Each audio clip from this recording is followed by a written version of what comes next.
Muy bien, dice la palabra de Dios juntos. Venid, adoremos y postrémonos, arrodillémonos delante de Jehová nuestro Hacedor. Nuevamente, venid, adoremos y postrémonos, arrodillémonos delante de Jehová nuestro Hacedor. Padre Santo, en esta hora de la mañana, Señor, te damos gracias por la oportunidad que nos das de vivir, porque también nos permites hoy en este día, que es el primer día de la semana, poder venir a tu casa, Señor, a adorarte, a reconocer que tú eres nuestro Dios, nuestro Señor, nuestro Hacedor. Permítenos, Padre Celestial, en esta mañana poder concentrarnos en la enseñanza de tu palabra, que podamos todos juntos aprender a reconocer estos distintivos en nuestra vida como iglesia, como congregación. Queremos pedirte, Padre, que sea tu Santo Espíritu el que nos ayude en el entendimiento de tu palabra y en el reconocimiento de nuestra iglesia. También queremos pedirte, Padre, en estos momentos que tú traigas con bien a nuestros hermanos que vienen en camino, que pronto puedan estar con nosotros y puedan también aprender de tu palabra, Señor. Tráelos sin ningún problema, sin ninguna dificultad, que puedan llegar prontamente, Señor, y puedan junto a nosotros alabarte y glorificarte al escuchar tu palabra. Bendícenos, Señor, en esta mañana, en la exposición de tu palabra. Te lo pedimos en el nombre de Cristo Jesús. Amén. Muy bien, ¿pueden tomar asiento, hermanos? ¿Pueden tomar asiento? Vamos a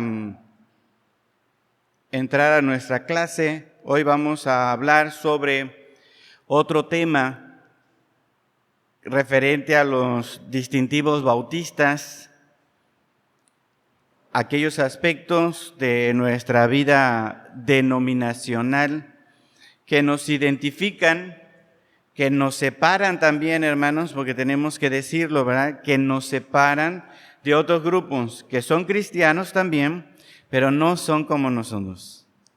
Así que, por un lado, reconocemos nuestra unidad al ser creyentes, a ser hijos de Dios, al poner nuestra fe en Jesucristo como nuestro Señor y Salvador, pero también tenemos que entender que somos diferentes a los otros grupos en el cristianismo, en el protestantismo y también en la rama evangélica.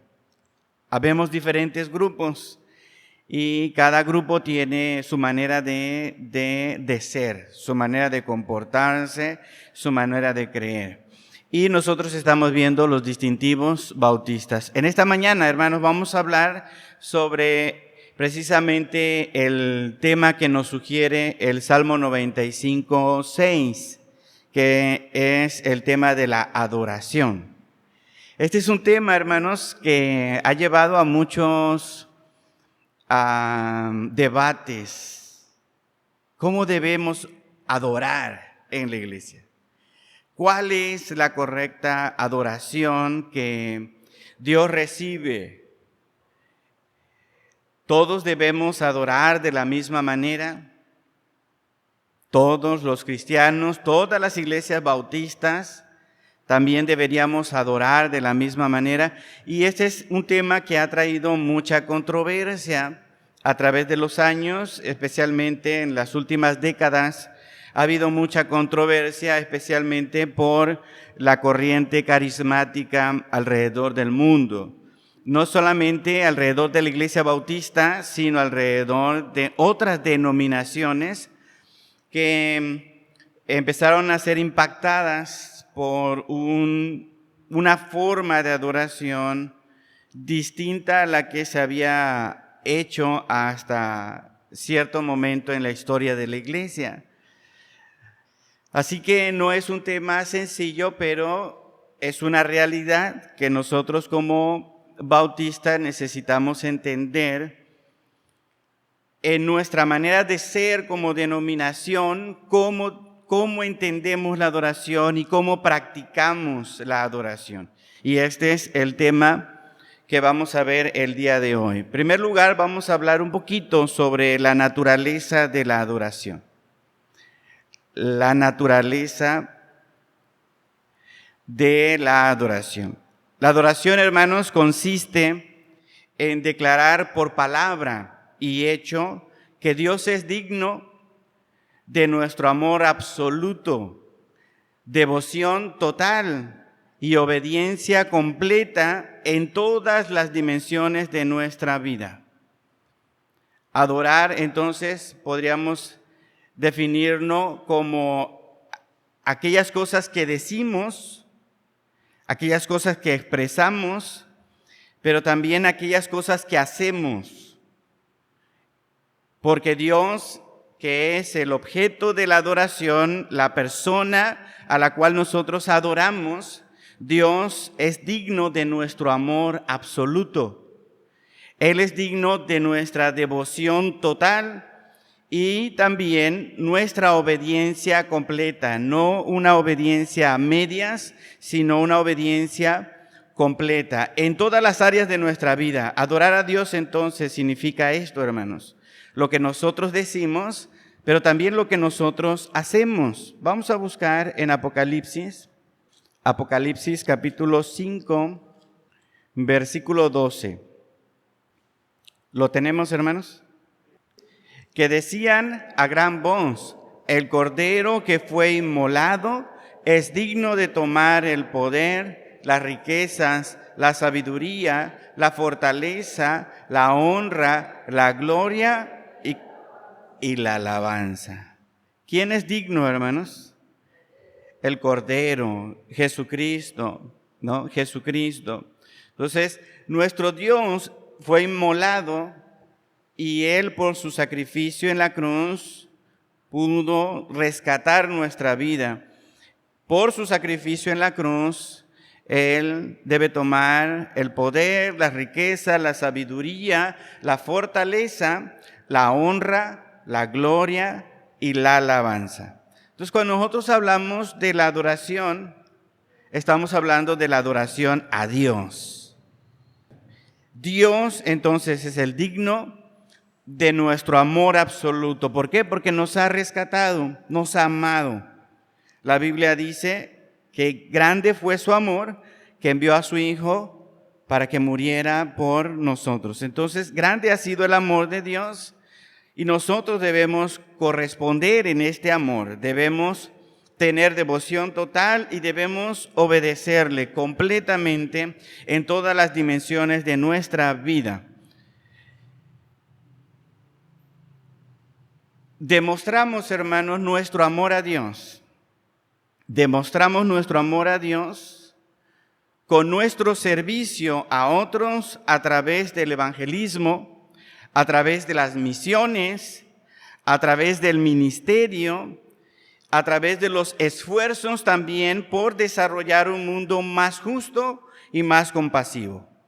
Si nosotros decimos que Dios es el único que merece la adoración, nuestro amor absoluto, nuestra devoción total, nuestra obediencia completa, este amor que nosotros sentimos por Él debería llevarnos a servir a los demás a través del evangelismo. Si amamos a Dios, entonces debemos servir a los que no conocen de Cristo para mostrarles el amor de Dios, para mostrarles la obra de Cristo en la cruz del Calvario. Esto es la manera en que nosotros podemos demostrar que realmente amamos a Dios. Si nosotros decimos que Dios tiene el control de nuestra vida, debemos demostrar eso a través del trabajo misional. Buscar que en los lugares donde no hay la palabra de Dios, donde no se predica a Cristo, donde no se centra el mensaje en el único que puede salvar, nosotros debemos procurar que haya un lugar, una demostración de la palabra correcta de Dios en ese lugar. Hace tiempo, cuando íbamos a iniciar la misión en Paraíso, un hermano preguntaba: ¿y hay otras iglesias en esa colonia? Aparte de la que queremos iniciar en ese lugar, hay otras iglesias allí. Y algunos hermanos que ya conocían el lugar, que ya conocíamos el lugar, dijeron, sí, hay una iglesia así, hay una iglesia así, hay una iglesia así. No están muy cerca, pero sí las hay. Y entonces este hermano preguntaba, entonces, ¿para qué abrir una nueva iglesia allí? ¿Qué razón tiene abrir una iglesia donde ya hay una iglesia? Y la respuesta de algunos hermanos fue que hay de iglesias a iglesias. Y en algunas iglesias, incluso aunque sean de la denominación bautista, no todas predican fielmente la palabra de Dios. Pueden ser evangélicas, pueden ser reconocidas en su denominación, pero tal vez una iglesia en un lugar particular no esté predicando correctamente la palabra de Dios, no esté enseñando la palabra adecuadamente, no esté practicando lo que la palabra de Dios dice. Hay iglesias que, aunque se llamen bautistas, pueden tener una vida libertina, ¿verdad?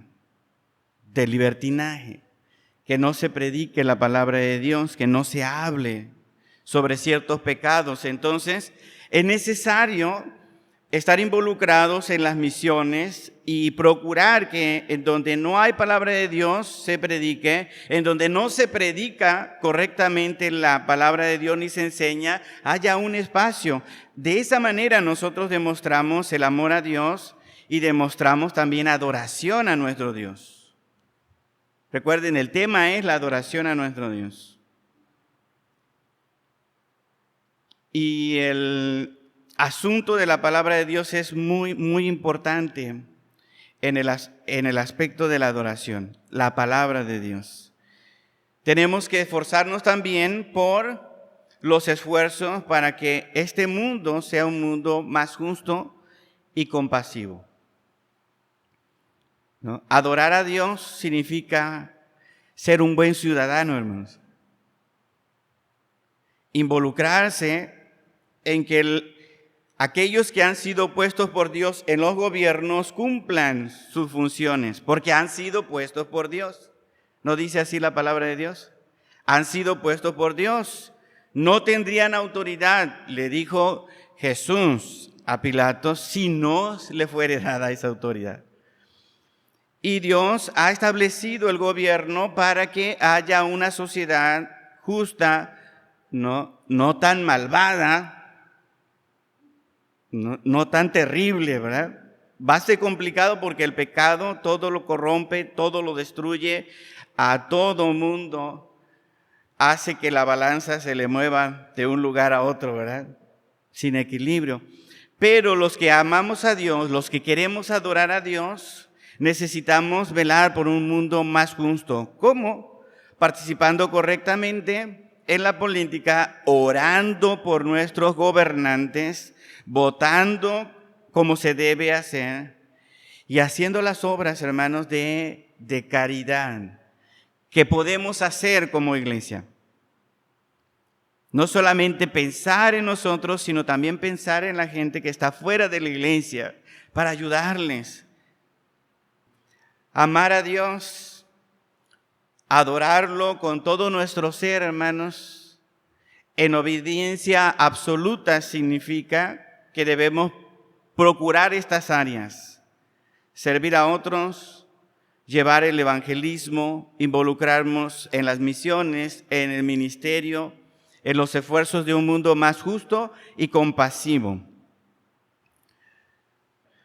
Pero también enfatizamos que la adoración se realiza en momentos muy específicos, en días concretos. Hablamos de la adoración allá afuera, la adoración en todos los aspectos de nuestra vida, pero también hablamos de la adoración congregacional. La adoración congregacional son momentos en la vida de la iglesia, de nuestra denominación, son momentos en el que nosotros hemos destinado un lugar, un tiempo, una hora, para poder concentrarnos única y exclusivamente en Dios. Está la adoración como todos los aspectos de nuestra vida, pero también está la adoración congregacional. Cuando nos hemos decidido reunir tal día, tal hora, para concentrarnos única y exclusivamente en Dios. Por eso es que a veces los que dirigen o los pastores que están al frente, cuando empieza el culto, dice, concéntrense en Dios. Todo lo que le estorbe para adorar a Dios, déjelo allá afuera. A su celular póngale silencio, que solamente sienta usted cuando estén haciendo una llamada, pero que no interrumpan el culto. Si es muy urgente, puede salir y contestar, pero si no es urgente, concéntrese en lo que estamos haciendo en este lugar, en esta hora, en este día, porque vamos a adorar a Dios, que es digno de toda adoración. ¿Por qué? Porque hay un día, hay una hora, hay un momento en el que el pueblo de Dios se reúne con la única finalidad de adorar a Dios. Esa es la única finalidad. Es el propósito más importante cuando la iglesia se congrega.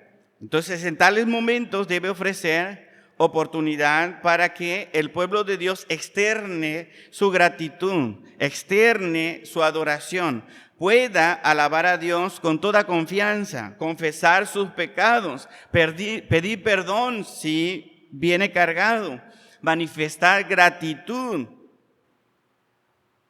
por lo que Dios ha hecho en la semana. Es el momento de la adoración congregacional donde estamos reunidos para hacer todas estas cosas hacia Dios, concentrados a Dios, poner aquellas cargas, peticiones, angustias que tenemos en las manos de Dios. Para eso es el culto. Y todos oramos unos por otros, ¿no? Así que la adoración, hermanos, en todos los aspectos de nuestra vida es importante. Pero también la adoración congregacional también es importante. Y no debemos descuidar ni una ni la otra. Adoramos a Dios cuando venimos aquí, pero también adoramos a Dios cuando salimos de este lugar. Todo nuestro ser, todo lo que somos, todos los aspectos de nuestra vida deben estar involucrados para adorar a Dios. Vamos a Romanos capítulo 14. Romanos, hermanos, capítulo 14, versículo 8. ¿Ya lo tenemos, hermanos? Lo leemos juntos. Dice, pues si vivimos, para el Señor vivimos. Y si morimos, para el Señor morimos. Así pues, sea que vivamos o que muramos, del Señor, ¿qué, hermanos? Del Señor somos. Así que todo lo que nosotros tenemos y somos es del Señor. Todos los aspectos de nuestra vida deben estar enfocados en la adoración a Dios. Fuimos creados, hermanos, fuimos creados para adorar a Dios. El propósito de nuestra existencia es que un día llegáramos a conocer a Cristo y entendiéramos el gran amor del Padre por nosotros. Y a partir de ese entonces, toda nuestra vida se volcara en adoración a Él. Hay otros aspectos de nuestra vida, por supuesto, pero lo más importante del ser humano es el poder adorar a su Creador.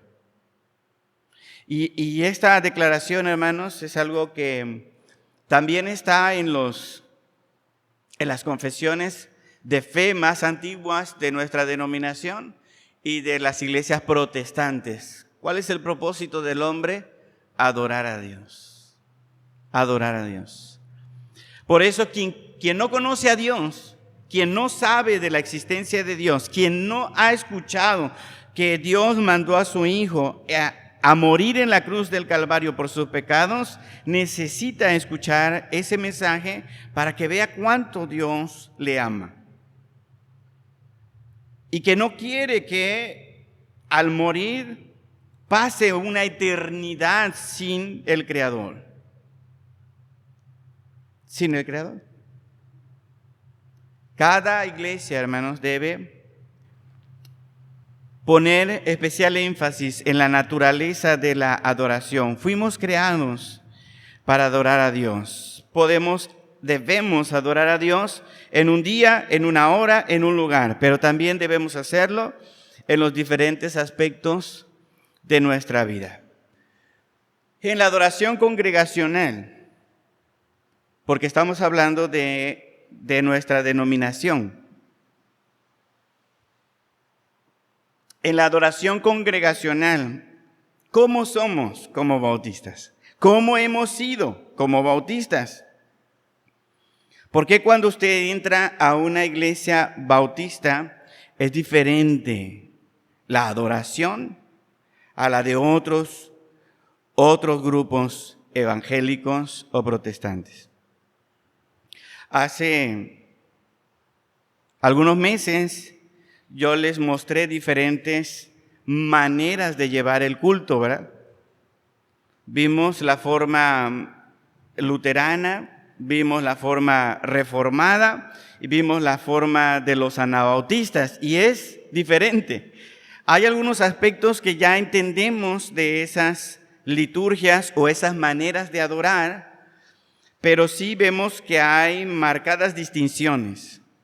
Por ejemplo, la liturgia luterana, la manera de adorar de los luteranos, se parece mucho a los católicos. ¿Están de acuerdo? Mucho se parece a los católicos. La disposición de los elementos acá en la tarima o el altar, como algunos le llaman, es distinta a la disposición que nosotros tenemos como bautistas. Si usted va a un culto anabautista, pues es bastante extraño, diferente. A lo mejor a algunos les agradó, ¿verdad? Todos en círculo, con la mesa del Señor en el centro, todos participando, comentando, diciendo qué himnos o qué cantos se podían cantar, ¿verdad? Pero también es una forma ajena a nuestra manera de ser como bautistas. Como bautistas hay ciertos elementos que son regulares, que son constantes en las iglesias bautistas.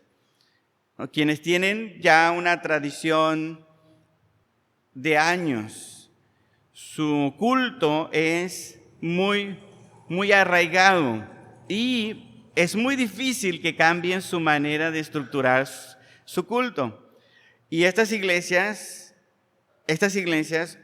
se pueden identificar. Usted va a la iglesia de Paraíso, va a Betel, va a Semilla de Mostaza, va con el pastor Eleazar, va con el pastor Nelson, y hay elementos que son muy, muy comunes.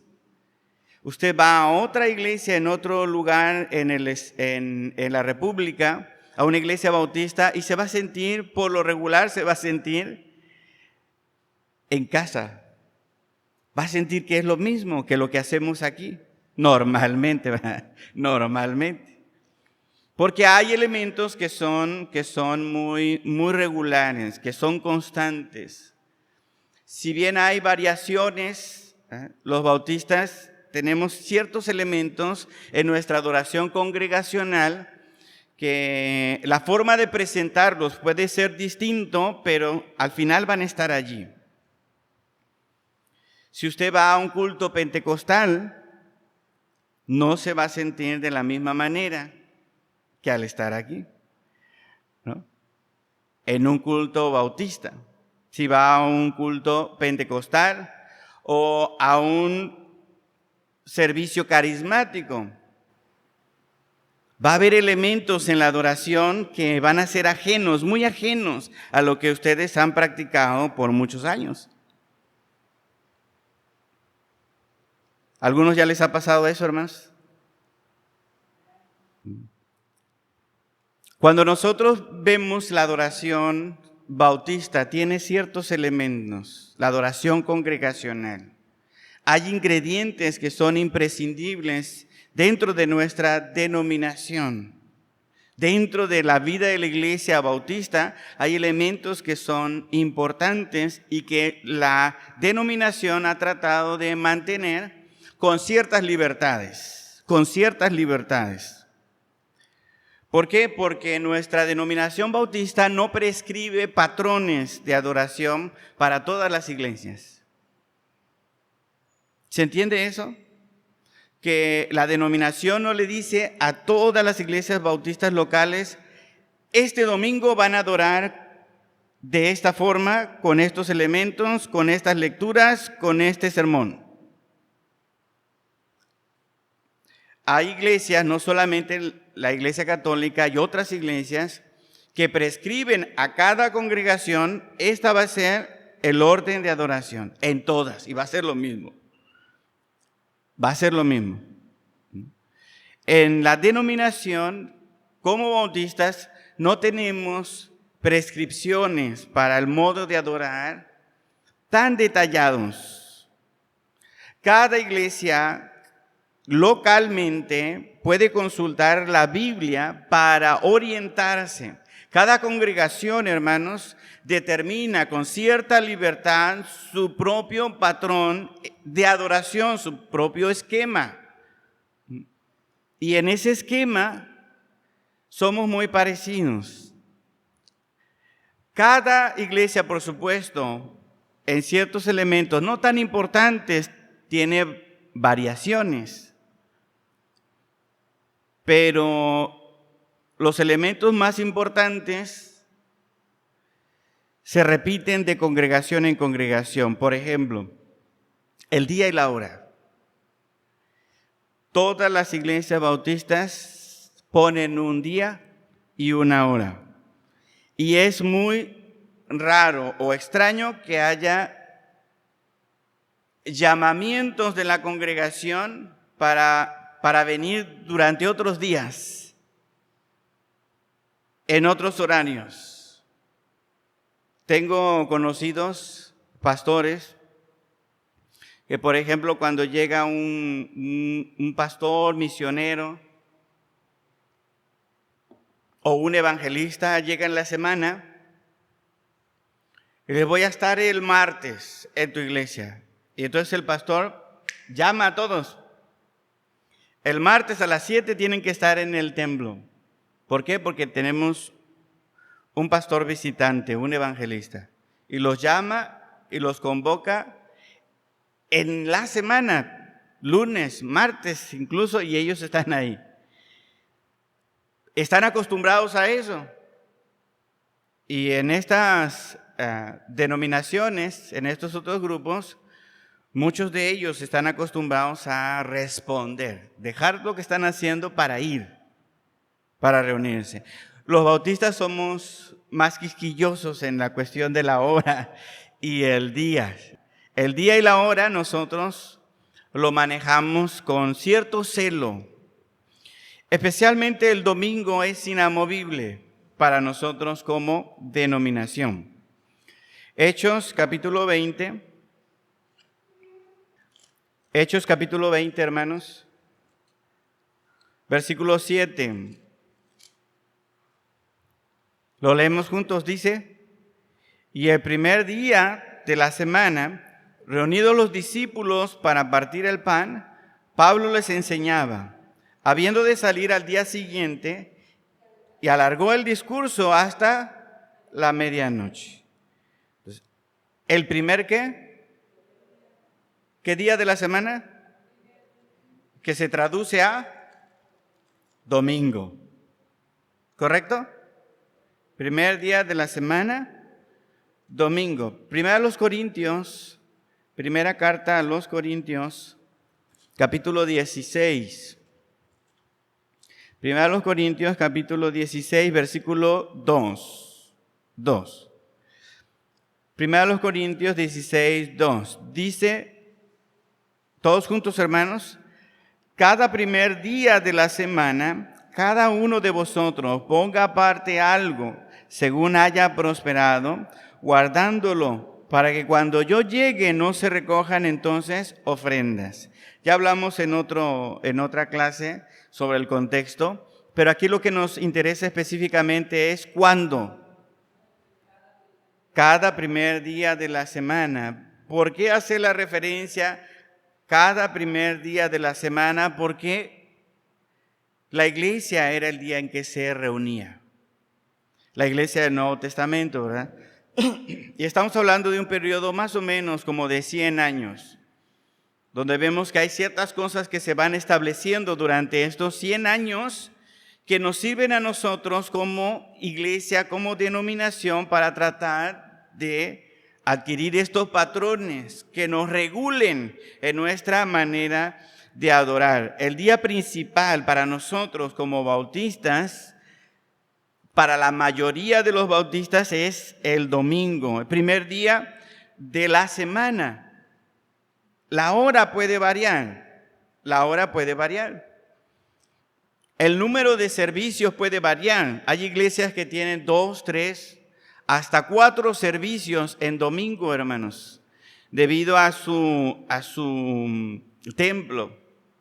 Iglesias que crecen mucho, que en un solo culto no pueden atender a todos, así que hacen el mismo culto, pero repetido durante la mañana, y luego por la tarde llegan a hacer otros cultos. Pero el domingo es el día privilegiado para la adoración, a diferencia de otros grupos que tienen otros días.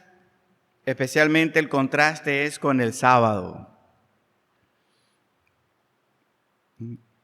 Otros grupos se reúnen en sábado para adorar. Otra de las cosas que vemos en el culto, en la adoración congregacional, tiene que ver, hermanos, con las personas que dirigen la adoración.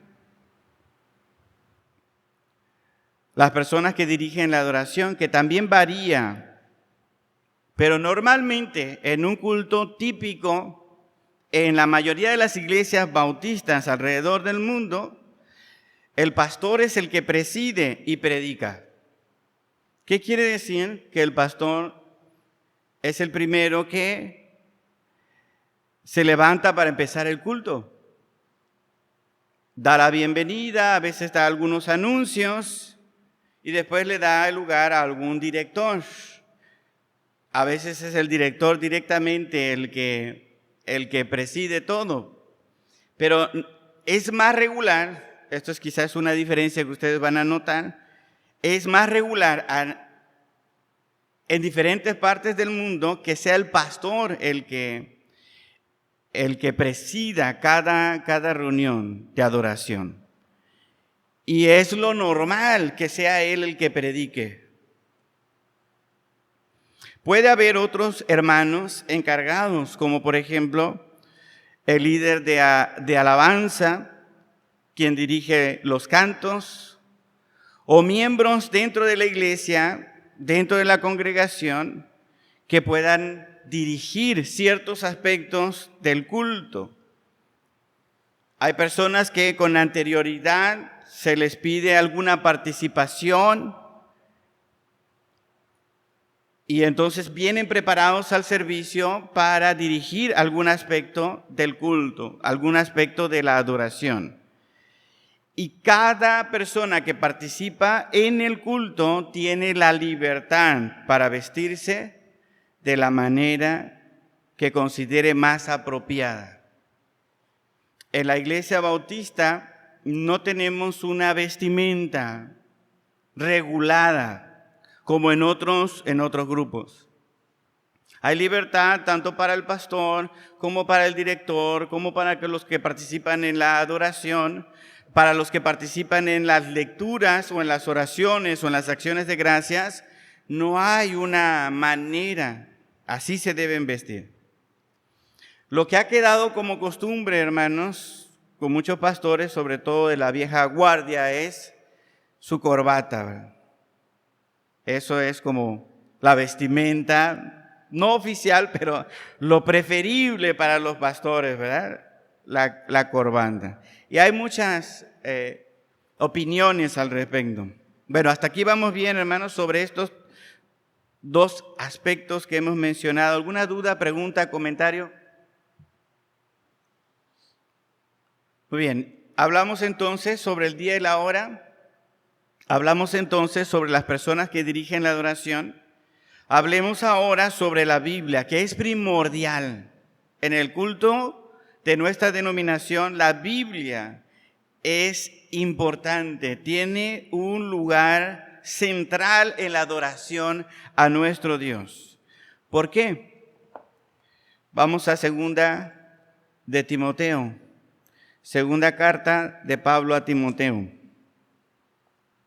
capítulo 3, versículos 15 al 17. Segunda de Timoteo 3, 15 al 17. Dice, y que desde la niñez has sabido las sagradas escrituras, las cuales te pueden hacer sabio, ¿para qué, hermanos? Para la salvación, por la fe que es en Cristo Jesús. Toda la escritura es, ¿qué, hermanos? Inspirada por Dios y útil para enseñar, para redarguir, para corregir, para instruir en justicia, a fin de que el hombre de Dios sea perfecto, enteramente preparado para toda buena obra. Porque la misma palabra dice que la escritura es útil. Es la manera en que nosotros entendemos qué es lo que Dios quiere para nuestra vida en cualquier momento determinado que nosotros estemos pasando. La Biblia nos orienta en la niñez. La Biblia nos orienta en la adolescencia, en la juventud, ni qué se diga, en la vida adulta, cuando estás teniendo tus hijos pequeños, cuando ya los hijos se han ido, el nido vacío, le dicen algunos. La Biblia puede orientarnos, acompañarnos, consolarnos, dirigirnos en todas esas áreas de nuestra vida. Es donde nosotros podemos entender también los propósitos de Dios para nosotros. En nuestra familia, en nuestro trabajo, en nuestra relación matrimonial, en nuestra participación ciudadana, en nuestra congregación, la palabra de Dios puede orientarnos en todas esas áreas. Por eso es que tiene un lugar central en la adoración. ¿Qué versión se usa o se debe usar en las iglesias bautistas?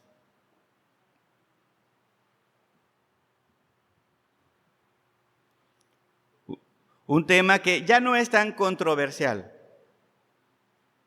pero en esta semana mi consejera matrimonial, porque les hemos comentado que estamos en consejería, mi esposa y yo, pero mi consejera nos hacía recordar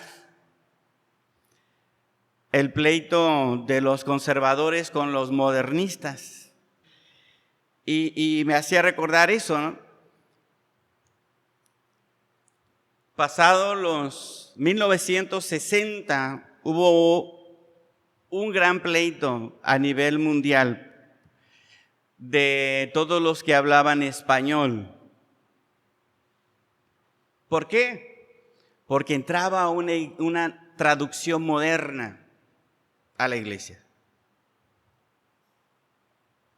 Y entonces la mitad de la iglesia estaba en contra de que se aceptara esa traducción que quién sabe si estaba bien traducida.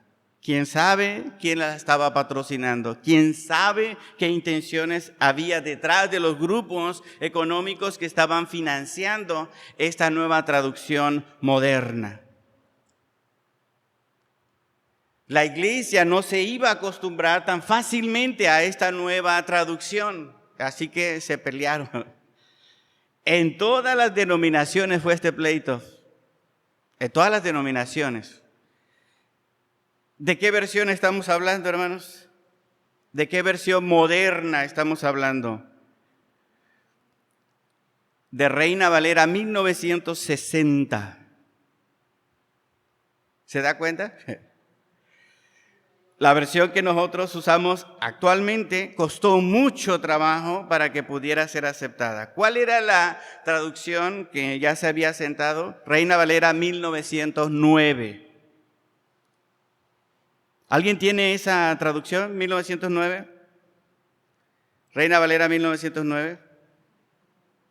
¿No? 1960, levanten su mano si tienen 1960. Todos los que tienen 1960.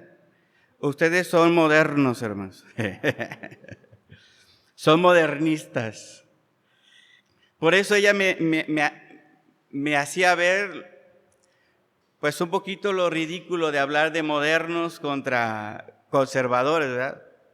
Bueno, en el contexto en el que yo estaba hablando con ella.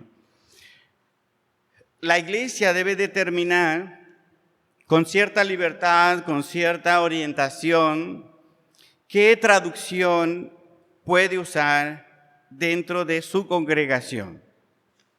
Puede quedarse con la traducción más literal, como lo es Reina Valera 60.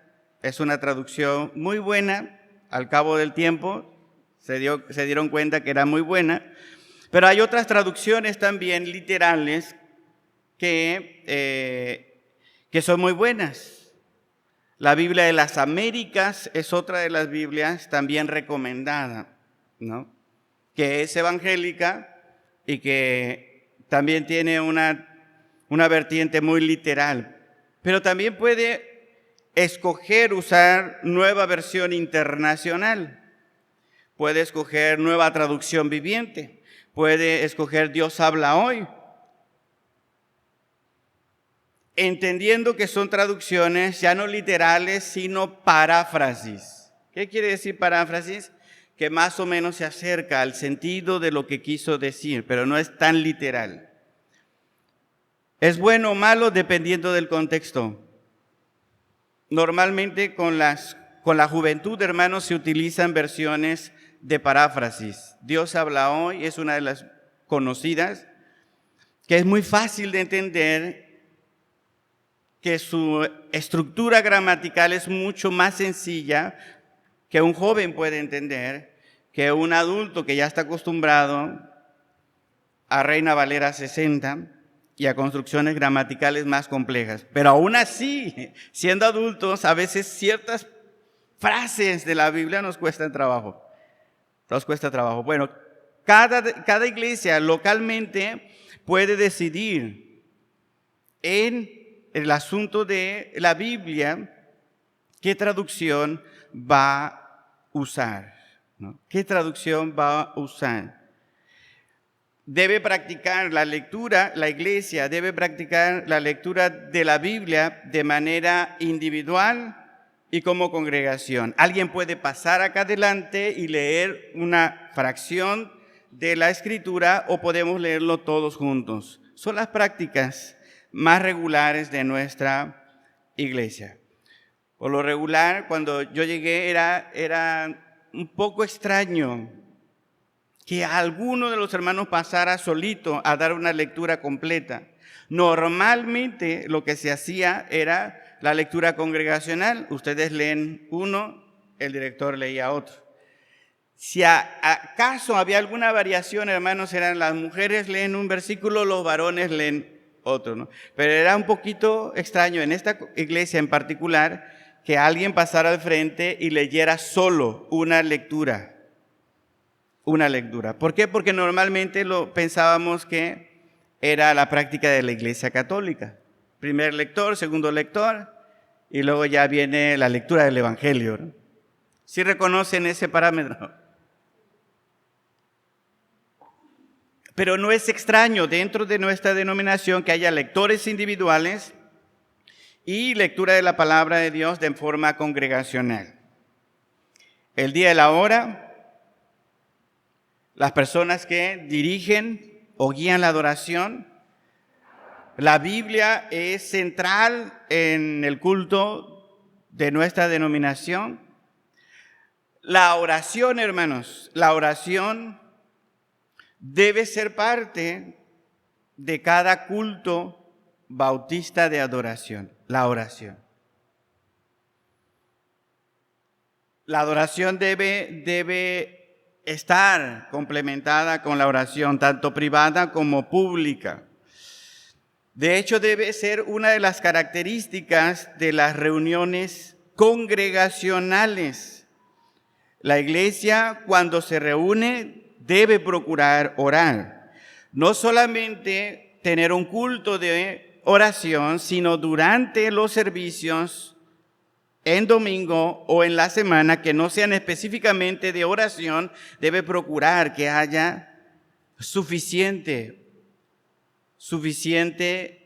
diálogo con Dios. Suficiente diálogo con Dios.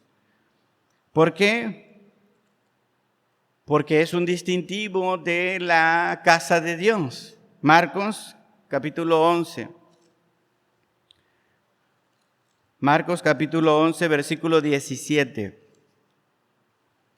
Marcos capítulo 11, versículo 17. Dice, y les enseñaba diciendo, no está escrito, mi casa será llamada casa de oración para todas las naciones, mas vosotros la habéis hecho cueva ¿de qué? De ladrones. ¿A quién le hablaba? A los escribas y a los principales, ¿verdad? ¿Por qué? Porque estaban haciendo cualquier otra cosa menos orar con Dios, menos procurar el espacio para comunicarse con el Señor. Hay iglesias, hay denominaciones que con el paso del tiempo van dejando la centralidad de la palabra de Dios, y lo segundo que empieza a suceder es que también la oración llega a ser simplemente una entrada y una salida del culto. No sé si me explico, hermanos. Una entrada y una salida. Es como las tapas de un libro. Empezamos orando y rapidito, ¿verdad? Porque es una oración de invocación. Y terminamos orando para que nos vaya bien. No nos pase nada en el camino. Dios nos bendiga durante todo el resto de la semana. Pero en medio del servicio ponemos poca oración. Poca oración. Pero debe ser un distintivo en nuestra denominación para darle este propósito que Jesucristo marcó en este primer momento en el contexto del templo de Jerusalén. Pero que nosotros, al reunirnos en un lugar, en un momento específico como pueblo de Dios, al hacer la adoración también debemos reproducir este propósito de que al reunirnos, no nos reunimos para nosotros, no nos reunimos para vernos, no nos reunimos para pedirnos ayuda el uno al otro, que puede ser, ¿no? Pero venimos aquí a pedirle ayuda a Dios, a hablar con Dios, a estar en comunión con Él. A veces cuando hay problemas en las iglesias, hermanos, hay dificultades en las iglesias por un tema X que no se puede estar mencionando todo el tiempo en los cultos. A veces los pastores les dicen, hermanos, ustedes saben cuál es el problema que tenemos como congregación. Durante el servicio, manténganse en actitud de oración con Dios debido a este problema o debido a este propósito que tenemos como iglesia. Y entonces la oración se vuelve un estado de todo el culto, de todo el culto. Esto es algo bonito, hermanos, que podemos usar en momentos determinados en la vida de la congregación. La adoración es importante. No hay tampoco oraciones prescritas por la denominación. Este domingo van a orar esto, esto y esto y esto, como lo hay en otras denominaciones. La oración por lo regular es espontánea. se busca que sea espontánea para evitar lo que la palabra de Dios dice como vanas repeticiones, ¿no? Cuando hay oraciones escritas, a veces se va sobre ellas, sobre ellas y sobre ellas y se vuelven vanas repeticiones. Hay denominaciones que varían mucho en sus oraciones escritas, pero normalmente nosotros como denominación procuramos que sea de forma espontánea. En muchas iglesias hay una oración que es muy significativa, que se llama la oración pastoral.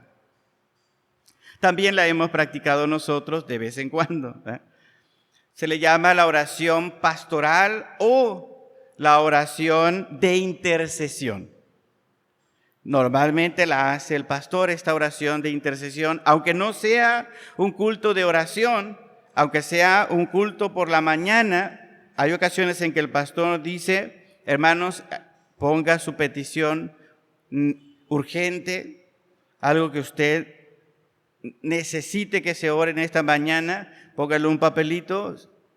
Los hermanos que recogen las ofrendas lo van a hacer llegar al pastor y ya el pastor, antes de predicar, ora, o en algún otro momento del culto. Normalmente es una oración larga.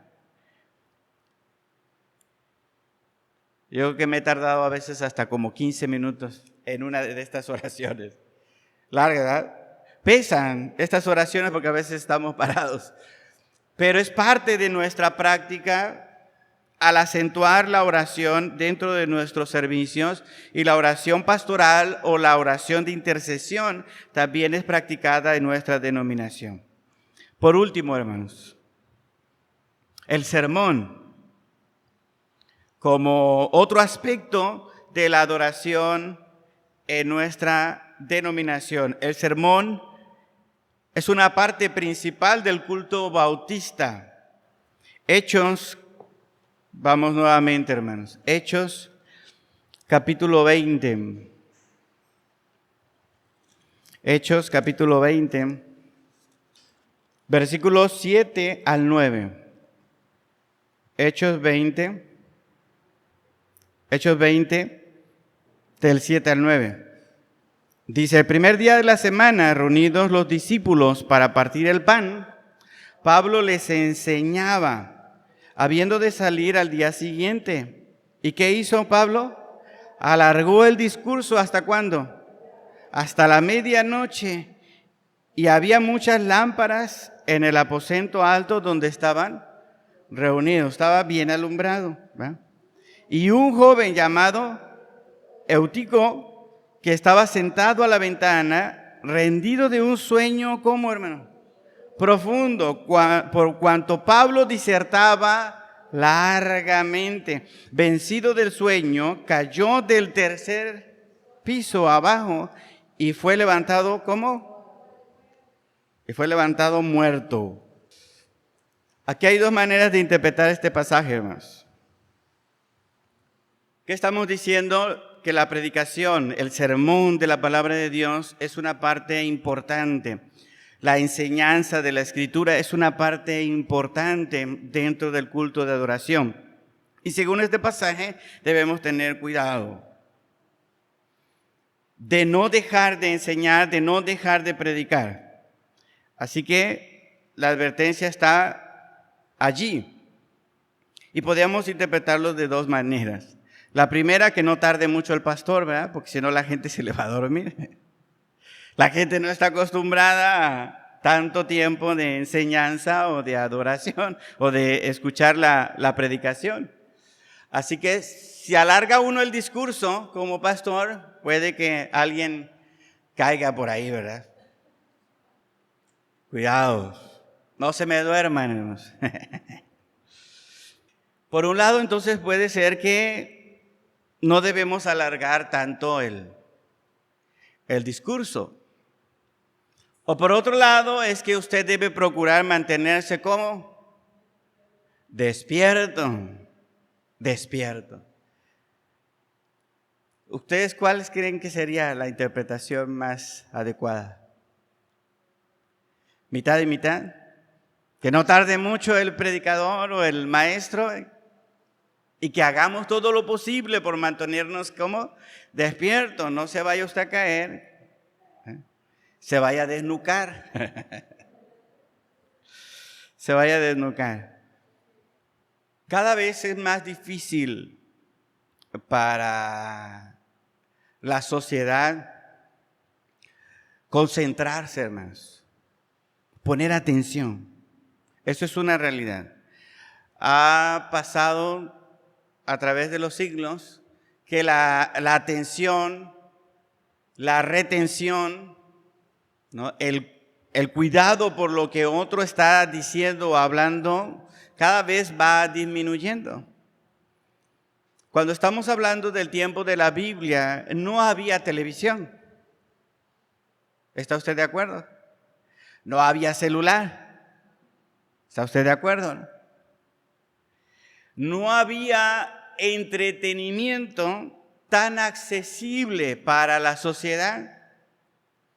Así que tener a alguien que hablara, que diera un discurso, que disertara sobre algún tema, era algo que se apreciaba, hermanos, se apreciaba. Y la gente estaba acostumbrada a estar ahí 2 horas, 3 horas, 4 horas. Estaba acostumbrada a poner atención.